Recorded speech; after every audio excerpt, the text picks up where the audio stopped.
La furia del monzón, por Thea Wenson. Capítulo 24. Al día siguiente el sol brillaba con fuerza sobre la plataforma de aterrizaje de llantas, que se encontraba sumida en un frenesí de actividad. Los empleados subían el cargamento de la delegación quesacense a la chalupa que ya había sido reparada, mientras la tripulación llevaba a cabo las comprobaciones pertinentes de cuerdas, velas, timones y corazones de éter. La cocina del castillo también estaba ocupada, ya que preparaban cesta tras cesta de mimbre, llenas de comida que pronto se uniría a la alacena de la nave de tormenta que los esperaba en Puerto Samaut. «Es demasiado», comentó Alaric. Taliesin y él observaban el bullicio desde el balcón de sus aposentos. «¿Qué vamos a hacer mis hombres y yo con 50 patas de jamón?» «Comérselas», dijo su esposa. «Está muy bueno con el queso de bisonte de sol y el mango deshidratado». «Te refieres a las 20 ruedas de queso y a los 5 sacos de mango deshidratado, ¿verdad?» Ella lo miró con la nariz arrugada. «Es un viaje de 3 días. Pueden pasar muchas cosas en todo ese tiempo. ¿Y si naufragian en algún sitio? Haré una balsa con los jamones», le dijo de forma monótona. Taliesin se tapó la boca con la mano y la carcajada que soltó se transformó en un ronquido poco elegante. A Alaric le costó mucho trabajo no sonreír, pero en su interior algo alzó el vuelo al saber que podía hacerla reír. Lo cierto era que llevaba toda la mañana con una sensación extraña. Su risa era tan solo un alivio temporal, ya que se percató de que no podría escucharla, ni podría verla a ella durante al menos un mes. Tenía que zarpar de vuelta a Quesaz y era algo indiscutible. Debía supervisar la preparación para las múltiples evacuaciones en masa que se llevarían a cabo antes de la noche de la obscuridad de las lunas. Además, llevaba ya suficiente tiempo lejos de su casa. Sus oficiales comenzaban a impacientarse, y las cartas que recibía preguntándole por su fecha de regreso estimada cada vez se volvían más insistentes.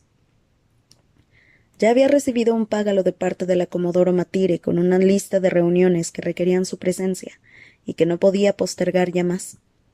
Y también estaba su padre, que era una constante presencia en los límites del pozo umbrío llamándolo al espacio intermedio. Taliesin se recompuso tras su ataque de risa y comenzó a reprenderlo por ser tan descortés. Después de todo, ella tan solo estaba evitando que su tripulación y él se murieran de hambre en el camino. Llevaba un vestido que parecía escogido con el único propósito de castigarlo por su marcha, con un corpiño que le abrazaba la esbelta figura como si fuese bronce líquido. Tenía el cabello castaño suelto y le caía en suaves ondas sobre la seda metálica que Alaric tanto deseaba arrugar con los dedos. «Podrías quedarte». La traicionera idea irrumpió en sus pensamientos. Se imaginó toda una fantasía en la que se quedaba allí para siempre, en aquel castillo junto al mar, y pasaba los días con aquella chica pasional que lo regañaba. Tuvo que apartar a un lado el dolor que le provocó tal imagen, y respondió a Taliesin de forma calculada para encenderla todavía más mientras salían de los aposentos reales. Los pasillos de llantas estaban completamente desiertos. La mayoría de los residentes se habían reunido alrededor de la plataforma de aterrizaje para despedirse del emperador de la noche. A Alaric le pareció que tanto su voz como la de Taliesin resonaban demasiado fuertes en la quietud, e incluso sus pasos resonaban por los pasillos. Apenas sabía de qué estaba discutiendo en ese momento, ya que estaba demasiado ocupado contemplándola, estudiando de memoria la ubicación de cada una de sus pecas. «Por curiosidad», dijo con un desenfado que no sentía en realidad mientras bajaba en las escaleras. «¿Cómo vas a sobrevivir esta semana sin poder darme la vara? Odiaría que te quedaras sin tu pasatiempo favorito». Taliesin se sonrojó. «¿Disculpa? Ay, no te eches tantas flores, ¿eh?» Alaric apretó el paso para no tener que ver aquellas mejillas sonrojadas, ni pensar en lo mucho que quería darle un beso justo allí. Se escucharon los fuertes pasos de Taliesin a su espalda, pero la falda que llevaba la ralentizó el paso. Alaric llegó a la plataforma primero, y ella le agarró el brazo para obligarlo a mirarla. Le echó un vistazo a aquella mirada furiosa y al mohín exagerado de sus labios, y su autocontrol se evaporó al instante. Un mes. Aquello era lo único que ocupaba sus pensamientos. Un número de días abstracto, pero decisivo. Un mes que pasaré alejado de ti. Le agarró la mano que le estaba clavando en el brazo, aquella mano tan pequeña, y la arrastró a una esquina de la habitación. Aunque al abrir la puerta de un tirón, se percató de que no era una habitación, sino un armario con todo tipo de suministros de limpieza. Derribó un trapeador y cerró rápidamente la puerta una vez que ambos estuvieron dentro. Tras eso encendió la lámpara de fuego, y el suave brillo iluminó la expresión perpleja de Taliesin, con tonos dorados contra la obscuridad. Alaric la empujó contra la pared. Le ocultó lo mucho que le temblaba la mano al pegarla allí por encima de su cabeza mientras se inclinaba hacia ella. Era demasiado grande para un espacio tan reducido, demasiado torpe y desesperado, pero no sabía cómo ser de otra manera. ¿Qué? Taliesin tragó saliva. ¿Qué estás haciendo? Alaric observó el movimiento de su garganta, la forma en que la piel dorada le hundió. Se preguntó si a ella también se le había quedado la boca seca. Quiero un beso para el camino, le dijo con voz ronca, si es que te dignas a dármelo. Le atrapó los labios en un beso intenso. Taliesin se rindió enseguida, dejándose caer contra él mientras le pasaba las manos cubiertas por los guanteletes negros por el cuerpo. Cada caricia era un recuerdo al que se aferraría en las noches solitarias que le esperaban. Pero Taliesin siempre sería Taliesin, sin importar la situación en la que se encontraban, así que no perdió tiempo alguno en hacerle saber exactamente lo que pensaba, en cuanto el beso se interrumpió. Todo el mundo nos está esperando, cretino, soltó, a pesar de que el efecto se vio reducido por la forma en que lo tenía agarrado del cuello para tirar de él en su dirección. Que esperen. Gruñó Alaric mientras le daba un mordisco en la mandíbula y trataba de abrirle el broche nacarado frontal del corpiño, hasta que se rindió y metió la mano bajo la seda líquida. Taliesin le clavó las uñas en los hombros, sobre la túnica negra, y Alaric le alzó la falda para que pudiera rodearle la cintura con las piernas. Taliesin respondió ante aquello de forma incluso más entusiasta que de costumbre. Alentado por la sospecha, Alaric le acarició el pecho con la costura del guantelete, y algo se incendió en su interior cuando Taliesin se estremeció e inclinó las caderas. Al menos no llevaba los guanteletes con garras, que formaban parte de su vestimenta de batalla ese día, ya que no deseaba hacerle daño alguno. Pero una obscura curiosidad afloró en su interior al pensar en ello, y se preguntó si Taliesin sería capaz de soportarlo. Taliesin tiró de él para besarlo de nuevo, mientras Alaric trataba de desabrocharse los pantalones, impulsado por sus instintos más básicos. Solo una vez antes de marcharse. Cuando le rodeó la erección con la mano, sintió aquellos dedos tan cálidos, casi ardientes. Era como si su magia saliese disparada de ella para devorarlo por completo. Alaric dejó caer la cabeza contra el hueco del cuello de Taliesin. Al tratar de acercarse a ella lo antes posible, le dio una patada de forma accidental a una pila de cáscaras de coco que los nanavarenos usaban para abrillantar los suelos. Cayeron de forma estrepitosa, y Alaric gruñó contra Taliesin y empujó las caderas de forma torpe contra la palma de su mano. Se sentía tan bien que se le olvidó todo lo demás. O al menos, hasta que ella le dijo entre jadeos al oído: «Me alegro de que estés disfrutando tanto». No pudo evitar soltar una carcajada ante aquello, y tampoco pudo evitar la oleada de afecto que lo recorrió y que hizo que, por fin, presionara los labios contra su mejilla. Sinceramente me impresiona tu capacidad de seguir hablando, Alteza, incluso mientras me tienes agarrado, incluso cuando te hago esto.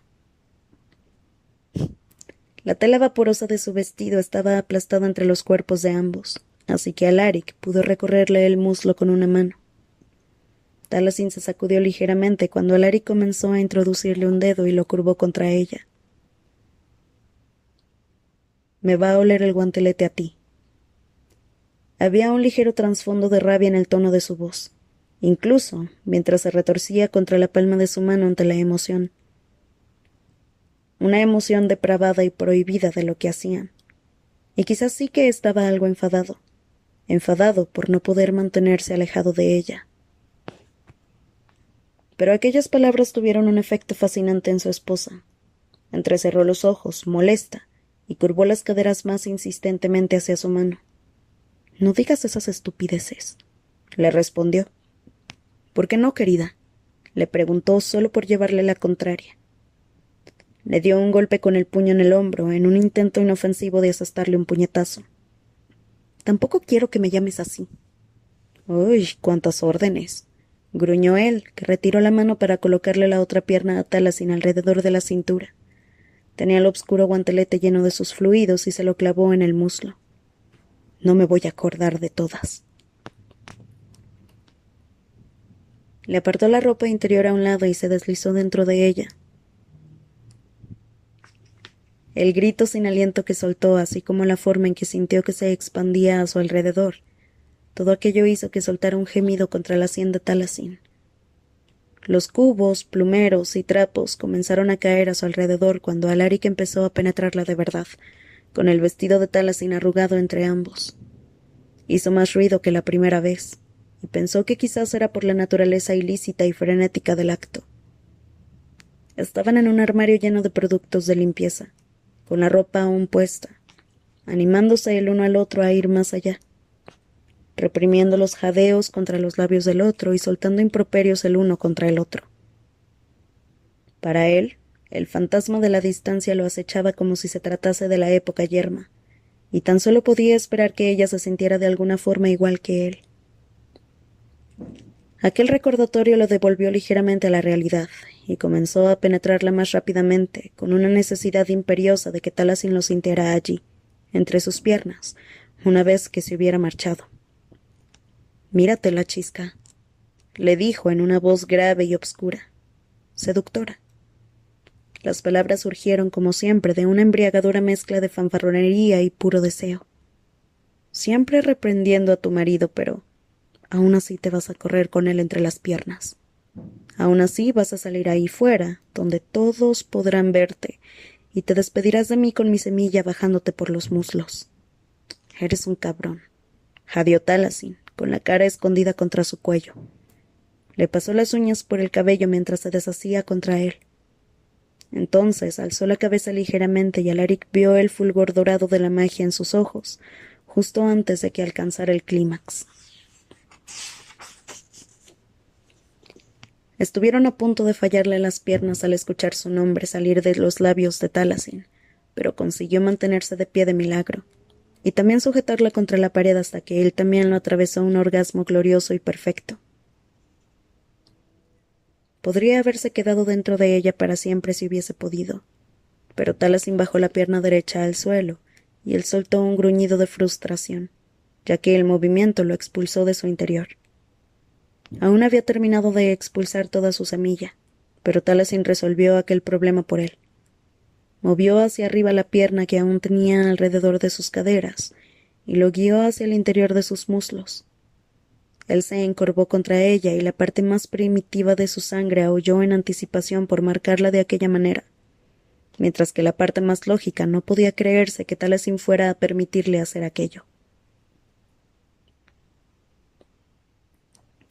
Allí también tenía un pequeño grupo de pecas, que parecían una constelación en espiral. Derramó su semilla con una fuerte exhalación sobre aquellas pequeñas estrellas. Taliesin se mordió el labio bajo la luz de la lámpara y arqueó la espalda contra la pared. Ver su propio semen contra las pecas fue una experiencia religiosa para Alaric, como el sabor del azúcar, la paz tras la guerra, con un zumbido en los oídos y los sentidos nublados.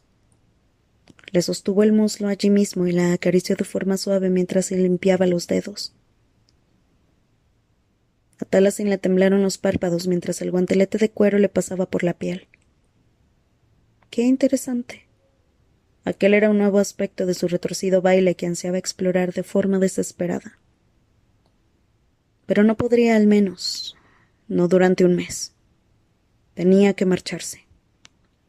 Cuando recuperaron el aliento y se arreglaron la ropa como pudieron, Alaric cedió ante sus peores impulsos y atrajo a su irritable esposa para abrazarla mientras le enterraba el rostro en el cabello. ¿Y ahora qué haces?, exigió saber Taliesin, con las palabras algo amortiguadas contra su túnica. Todos se estarán preguntando dónde estamos. Cállate, Tala, le dijo sin rastro alguno de ira en su voz, con una dulzura extraña que cuando se trataba de ella era lo más natural del mundo para él. Y para sorpresa de Alaric, ella se rindió y se relajó.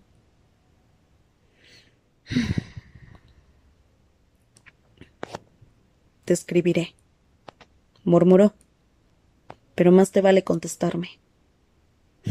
Lo haré. El corazón le dio un vuelco en el pecho. Te lo prometí, ¿no es así?